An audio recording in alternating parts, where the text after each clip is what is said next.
Up the coast with 2 murders behind me. Telling all to a nice white-haired old lady when the clock struck 12.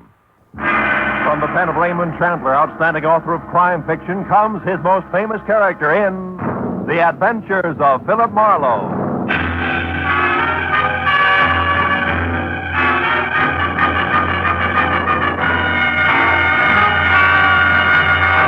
Now, with Gerlad Mohr, starred as Philip Marlowe, we bring you tonight's exciting story, The House That Jacqueline Built.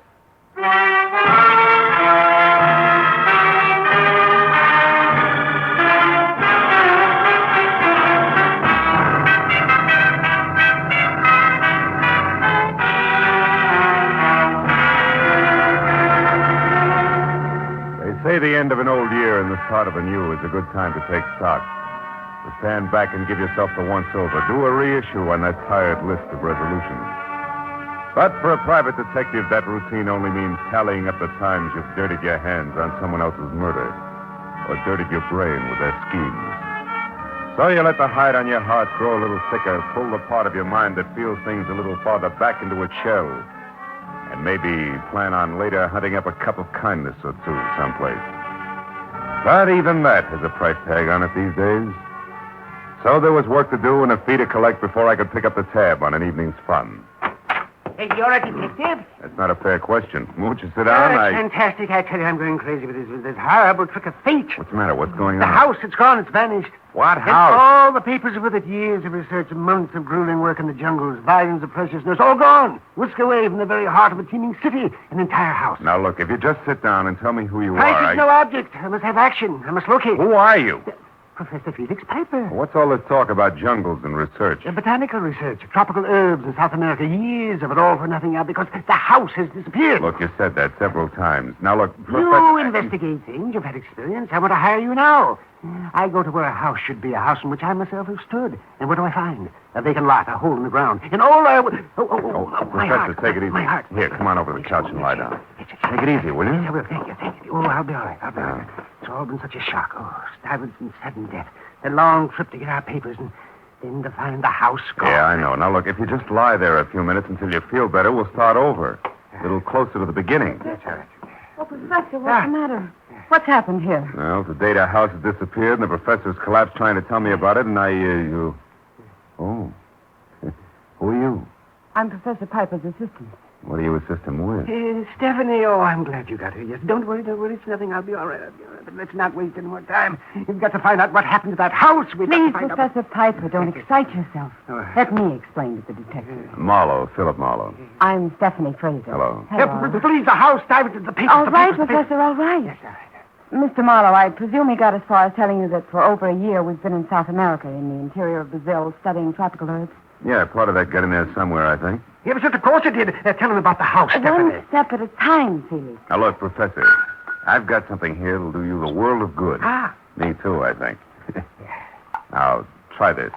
Take your time about Yes, it. I will. Mr. Marlowe, could I speak to you in the other room for a moment? Of course. I'll be right back, Mr. Piper. Yes, but hurry. Volatile, isn't he? Yes, but a brilliant partner. As I was saying, Mr. Marlowe, we've been almost completely out of touch with civilization for over a year. Really? You'd never know it. Beauty polish before miracles. Mm. Please, Mr. Marlowe, let me tell you what happened. Okay. Professor Piper's collaborator and partner, Maxwell Stuyvesant, caught fever and died 3 weeks ago. Where was this? Brazil. Where the nuts come from? Nothing, huh? Look, Mr. Marlowe, they had worked together for years, and all their notes and papers were kept stored at Stuyvesant's place here at Los Angeles. We came here to get that material. And the house was gone. Fantastic, isn't it? Certainly is. We all thought Maxwell Stuyvesant's wife, Catherine, was living in it. She owned it. In her name? Yes. Oh. Maxwell actually owned nothing. He didn't want to. He was gone all the time. That didn't sit too well with Catherine, huh? Right. She wanted Stuyvesant to stay home, and he always promised her that someday he would, and they'd live a happy life together. But, well, she was a young woman. Impatient, I guess. Yeah. Where's she now? Well, one of the neighbors, an old woman, said she thought she remembered hearing that Catherine went to Nebraska. Nebraska? And that's all we know. Professor Piper and I are stumped. We came to you because we want action and want it fast. Will you help us? Well, the whole year's been screwy. There's no reason why this should bother me.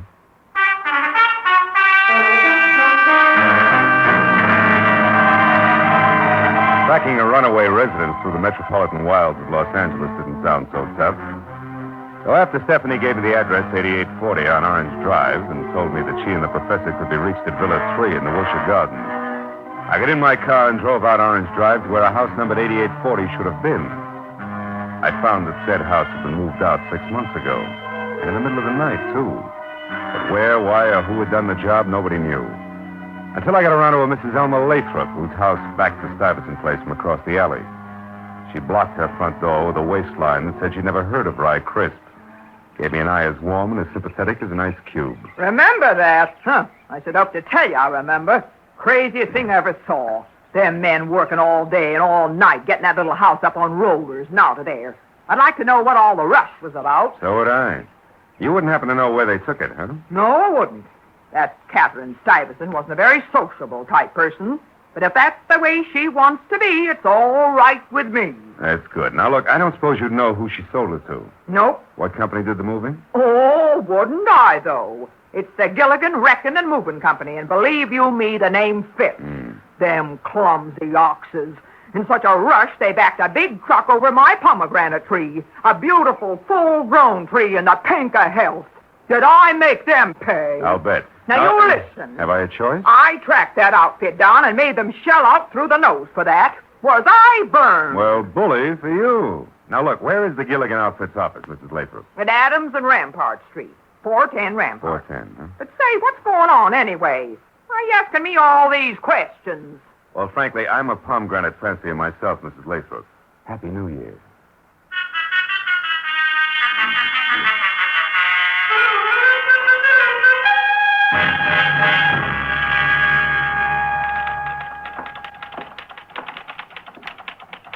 Yeah? You want something? Yeah, this is 410 Rampart, isn't it? That's correct. Well, your sign outside says Blukman's Novelties. Are you one of them? Ashtrays, paperweights, bonds, Okay. and silver baby Okay, shoes. honey, okay. Now, look, I'm looking for the Gilligan Wrecking and Moving Company. I was told they had this place 6 months ago. That's right. But they're out of business now. They went broke last September. Oh. Boss left town in a hurry. How do you like that? Not much. Mr. Gilligan owed everybody wages, including my boyfriend. He used to work for Mr. Gilligan. That's how we met Bat. Bat? They were moving out as we moved in. It's a small world, huh?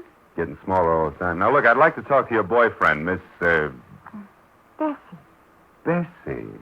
Well, Bat lives real close to here. The Beekman Room. Oh, thanks, Bessie. What's Bat's last name? Battenschlag. Who? Battenschlag. Yeah, anybody'd know that. Well, you better just call him Bat. All right. And, tell him to drop around, will you?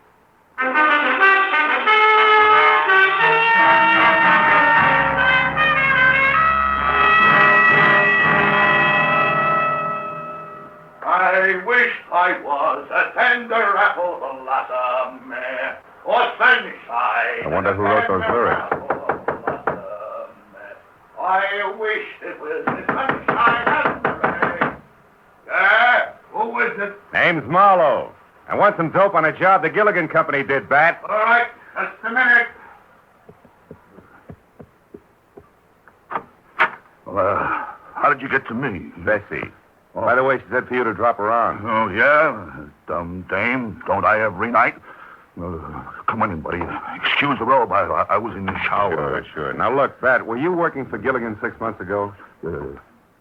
Yeah, why? You remember moving a house from 8840 Orange Drive? 8840 Orange Drive. Yeah. I see now. Oh, yeah, that one, too. That was the screwiest deal I ever saw. Where'd you move it to, do you remember? All the way to San Pedro. Big hurry-up job. The boss kept saying we were racing the weather. Nobody could figure it. Racing the weather. Why? That beats me. We set the house off down at the end of Front Street in the Harbor Salvage Company yard. Harbor Salvage in San Pedro. Yeah. Huh? Tell me, Bat, was the house empty? Well, certainly. You don't think No, Bat. I mean the furniture. Oh.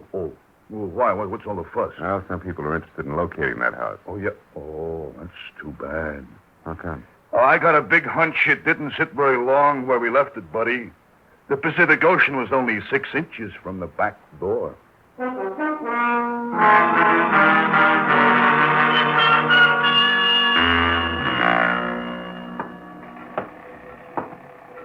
I'm beating eyes, mate. What's on your mind? Well, if you're the head man of Harbor Salvage Company, a house is on my mind. That's me.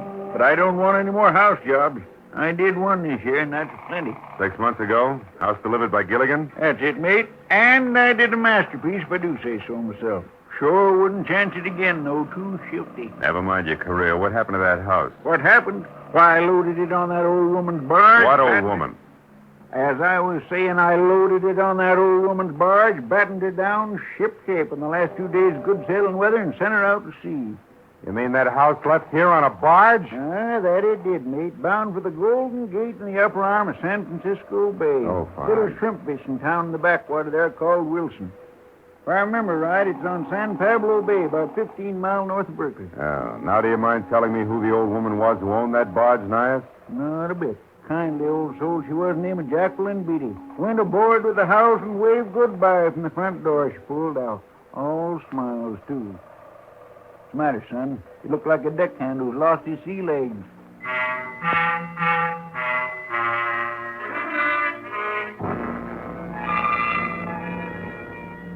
What had started 3 short hours ago as a checkup on an L.A. residence had evolved itself into a chase up the coast after our houseboat, which was a project I distinctly did not want to jump into without first a nod from my client. In fact, I was ready to scuttle the whole business. So I found the phone and called Villa 3 at the Wilshire Gardens. Yeah, hello. Hello? That you, Matthews? Yeah. This is Marlowe. Oh, hiya, Phil. What can I do for you? But make it snappy, will you? I'm up to my ears. Hey, wait a minute.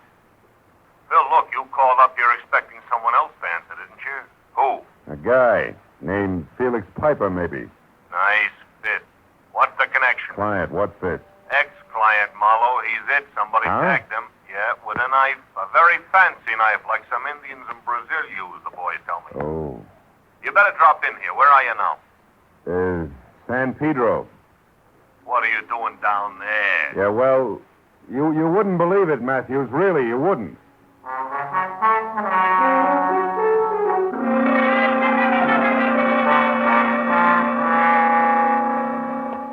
Look, Morty.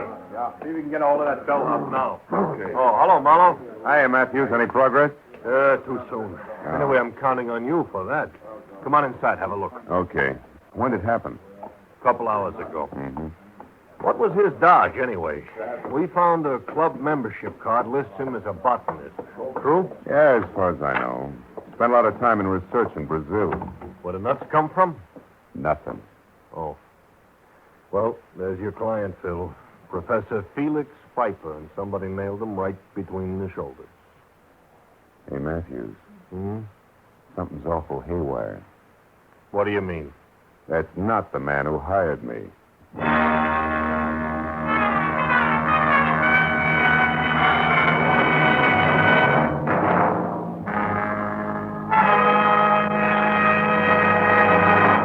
In just a moment, the second act of Philip Marlowe. But first, one fellow who made a New Year's resolution years ago not to get married certainly saw it blow up with a bang a couple of weeks ago.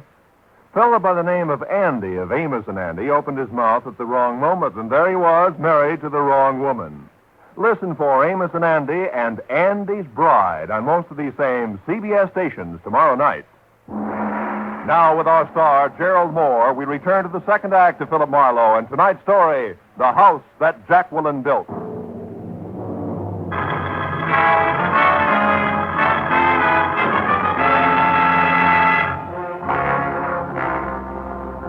When I told Detective Lieutenant Matthews that the crumpled form at our feet identified as Felix Piper, and the Felix Piper who had hired me were not one and the same, he arched a single eyebrow slowly.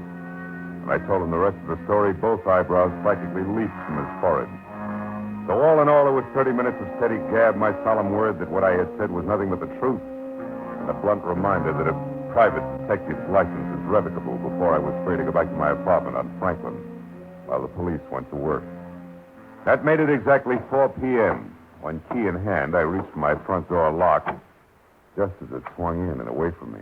Come in, Mr. Marlowe. Wow. The globe-trotting Stephanie. How'd my place ever get on your map, baby? Please, don't joke. Come in. Thank you. Lovely apartment you've got here. Mr. Marlowe, please. This is no time to be funny. Why not? Everything else plays funny. Your lost L.A. house turns up floating on the outskirts of San Francisco. What? A screwball botanist from South America who's maybe also a killer Wants a bunch of hocus Also pocus a papers. killer. Well, what do you mean, Mr. Marlowe? Felix Piper didn't kill Corday. Corday. That's his name, huh? You get around, don't you, kid? Yes, Martin Corday. He was on the floor of my villa when I got back. That's why I came here. The janitor let me. Yeah, and I thought let's I was not change the subject. This Corday, who is he? Or was he? scheming, ruthless man we knew in South America. An importer. Wait a minute. An importer wants a botanist paper? Come on, baby. Tell me the truth. Mr. Marlowe, there are no papers. Oh, that's great. You mean that all this about the house is phony, make-believe? No, it's true. But? But no papers. Only jewels. Only Oh, no. Rubies, Mr. Marlowe. In a little pouch. $30,000 worth hidden in the house. Where in the The house? fireplace, behind a brick somewhere on the right-hand side. You see, those rubies belong to Felix and that Maxwell Stavison I mentioned. Now they belong to Felix alone. They were for their old age, The expression's nest egg. so they could carry on their work. Hmm. You don't believe me? No, not quite, no. And for two very valid reasons. One, why'd you lie in the first place and say it was papers? Because we didn't know if we could trust you. And now with a man dead, you have to. Is that it? No, I don't have to, but I do trust you, Mr. Marlowe. It may not be mutual, Stephanie. What do you mean? Well, if I buy all this, the jewels, Piper and Stuyvesant's unique retirement plan, Corday posing as Piper to some way cut in, there's a new hooker. Which is what? Corday's murderer. It should now be you or Felix Piper. No. Then who? Corday's partner. A swarthy-looking little man. I don't know his name. I last saw him with Corday in South America. You see, the original plan was that I come up here ahead of Felix. But he was too anxious. He couldn't wait. He followed almost at once. So? So, somehow or other, Corday and this swarthy man found out about our plans and decided that Corday should pose as Felix and as some part of their scheme. And what? Well, there must have been a double cross. Corday probably trying to do away with the swarthy man, but getting done away with himself instead. Where's Felix Piper now? In a second-rate hotel on Santa Monica Boulevard. Phone number there, do you know it? Phone number? Yes, I have it right here in my All purse. right. Crestview 8 something. Yes, here. Crestview 84144. 4144. Okay, here, you talk to him, Stephanie. My nerves won't take the chatter. What should I tell him? Mr. Felix Piper, please. Well, tell him for the time being we're going to skip the police. But you and I are going up to San Francisco on the next plane and then out to a place called Wilson to look for a houseboat. No less rubies. All right, Mr. Marlowe. Yeah, and also tell him to meet us up there at the Crystal Auto Court. You got that? It's a place I've stayed at a little beyond Berkeley, on the road to San Pablo Bay. All right, anything else? Stephanie, Felix. One moment. Yeah. Tell him to stay clear of swarthy men tonight, especially small ones. They're dangerous.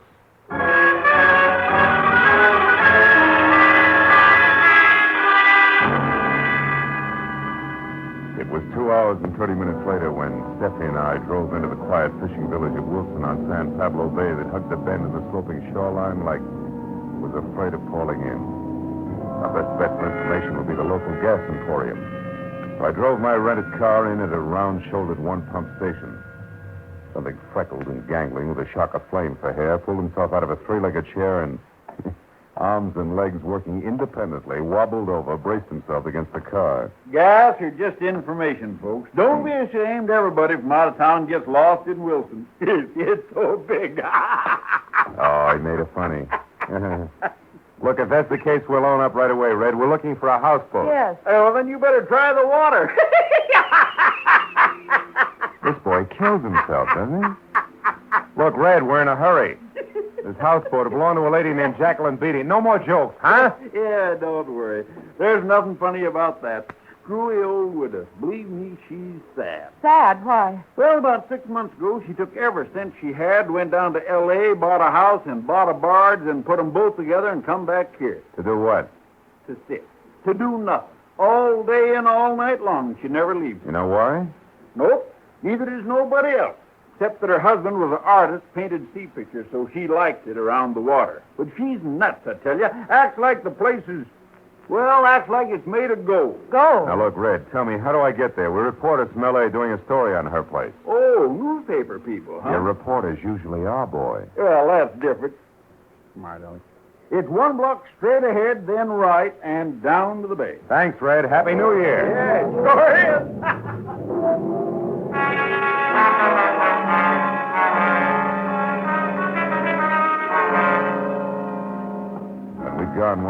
3 right and were down to where the town and the bay trickled up to meet one another, we saw it. A white 3-room cottage afloat surrounded by fishing boats and assorted barges. The front door opened at our knock. Not Tugboat Annie, nor the scraggly pioneer woman, rifle cradled in bony arms.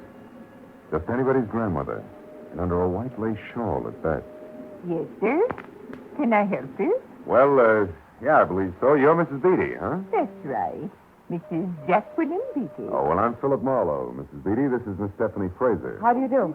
We're reporters from L.A. Reported? We were going through Wilson here when we heard about your houseboat and how you brought it all the way up from Los Angeles. You had a particular reason for wanting this house, Mrs. Beatty? Oh, my, yes. What was that? Well, that's a long, long story, my boy. I see. Well, tell me, Mrs. Beatty, the house is exactly as it was in Los Angeles, huh? Oh, to a T, Mr. Marlowe. Would you like to see it? Oh, yes, we'd love to. Fine. Then, shall we say lunch tomorrow? Well, Mrs. Beatty, we're on our way back to Los Angeles now tonight. Oh, that's too bad. Yeah. But, well, you see, I simply have to tidy up some before company. Well, perhaps another time. Well, I think lunch tomorrow will be splendid, Mrs. Beatty. Of course. Good.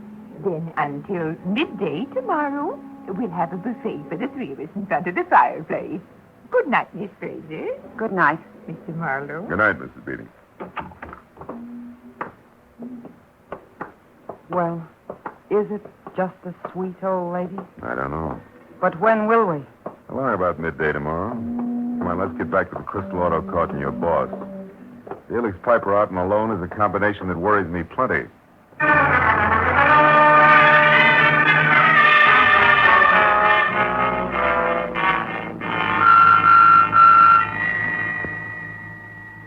No, Mr. Marlowe. Mr. Piper hasn't shown yet, but he should any minute now. He called a half hour ago from someplace in Berkeley and said he was coming out here in a taxi. Well, now, let's see. A single cabin for Miss Fraser here, number 6.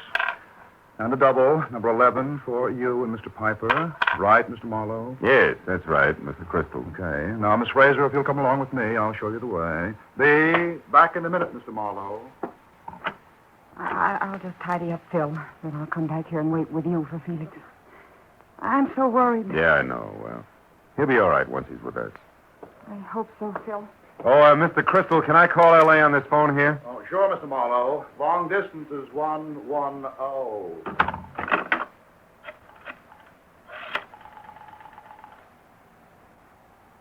Operator. Yeah, I want to call a Los Angeles person-to-person here. Party I want is Detective Lieutenant... What? DeLay. Oh, yeah, New Year's Eve. Well, look, honey, I'd like to put the call through anyway. Never mind. Marlowe, over here! You're the big thief! You got away, Mr. Marlowe. And he killed her. It was a man. Get hold of yourself, Crystal. What'd he look like? Crystal! Take it easy, fella. Hold on tight. Did you see him? Was he small, swarthy? I'm not sure, Mr. Think, Marlowe. Crystal, think. What'd he look like? Well, he was kind of short and maybe swarthy. It was all so fast, I couldn't tell. All right. Come on away from her. We'll go back to your office. Now, listen to me carefully. You phone the police. I'm going to a houseboat on the San Pablo Bay where I think we'll find a small, swarthy man. We'll push a nice old lady around without batting an eye. But why? About $30,000 worth of rubies.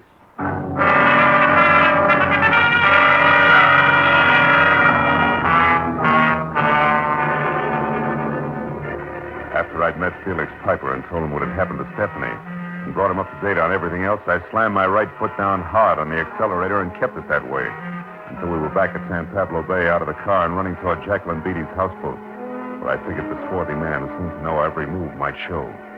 But there I was wrong, because Jacqueline was all alone, safe and sound and surprised. Why, Mr. Marlowe, you weren't expected till midday tomorrow. And that girl, isn't But she won't be with us, I'm afraid, Mrs. Beatty. By the way, we're not reporters, Mr. Beatty. The lady in question is dead, and so is another man. Oh. And all because of $30,000 worth of rubies in a pouch that's behind one of the bricks in that fireplace. Yes, and I'm going to find them right away. They've got to be here. And this poker should sound them out in a hurry, yes. What's that you? Mrs. Beatty. We've been too long. The news of these rubies doesn't seem to surprise you. Hey, What is it, Mr. Marlowe? A hunch, Mrs. Beatty. Get out of the way. A gun. Yeah. For a man named Corday. What is it, Marlowe? What did you say? Corday. As in Martin Corday, and it looks like I was right. Yes, it may not do you any good. My shoulder. Oh, Mr. Marlowe. Mr. Marlowe, is he going to die? Not until the state gets its hands on him. You see, Mrs. Beatty, he's killed twice tonight, right, Corday? Come on, if you want an ambulance, talk. Yeah, they had it coming, all of them. Stuyvesant was double-crossed by Piper on his deathbed. Stuyvesant wanted the rubies to go to his wife, Catherine. Hold it, Mrs. Beatty. Go on, Corday. The real Piper was a crook, huh? Decided to get the jewels himself. Is that it? Yes, but he was also dumb. No. Stephanie, the secretary, crossed him for a pretty deal with me. It was all her idea. Going to you for help with me posing as Piper. Oh. Go on. Oh, Mr. Marlowe. Go on, Corday. Yes, and Stephanie decided to double-cross me. After you stabbed the real Piper because he got up to L.A. in your villa sooner than expected, huh? Yes, but she couldn't cross me. I was following her all the time. She didn't phone you from my place? No. I was outside your door then, and she was talking to a number she made up. You're lucky you handed her the phone when you did. If you hadn't, she would have shot you. It was all lies. It was lies. The swarthy man included. There isn't one. Mr. Marlowe, he's... Just unconscious, Mrs. Beatty. I'll get an ambulance. Yes, hurry. I'll show you where the phone is. Yeah. After you tell me about the jewels, huh? The rubies, Mrs. Beatty. Your lack of surprise about them being hidden in the fireplace, I mean. How come? Well, I found those 6 months ago when I bought this house from Catherine Stuyvesant in Los Angeles. By the way, Mr. Marlowe, how did you know that man was Corday? Fireplace, honey. He went to the wrong side. It was worth a shot in the dark. Well, the phone's over there. You know, I noticed the loose brick on the right-hand side of the fireplace the moment I walked in. You see, I built this house with my own hands. Really? Why'd you move it up here, honey? Because my husband and I spent our honeymoon in this house. And we found our happiness here at San Pablo. Oh. You also found the rubies and sent them back to Catherine Stuyvesant? Yes, Mr. Marlowe. Well, Happy New Year, Mr. Marlowe. Happy New Year, Jacqueline.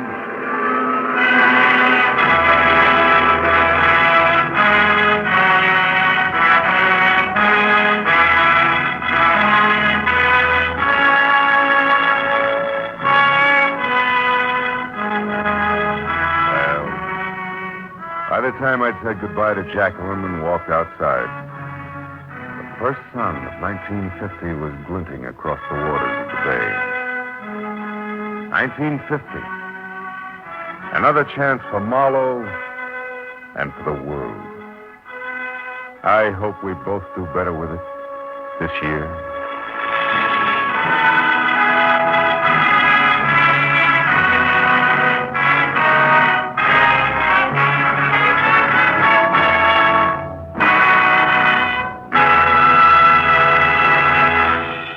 The Adventures of Philip Marlowe, bringing you Raymond Chandler's most famous character, star Gerlad Mohr, are produced and directed by Norman MacDonald and are written for radio by Robert Mitchell and Gene Levitt.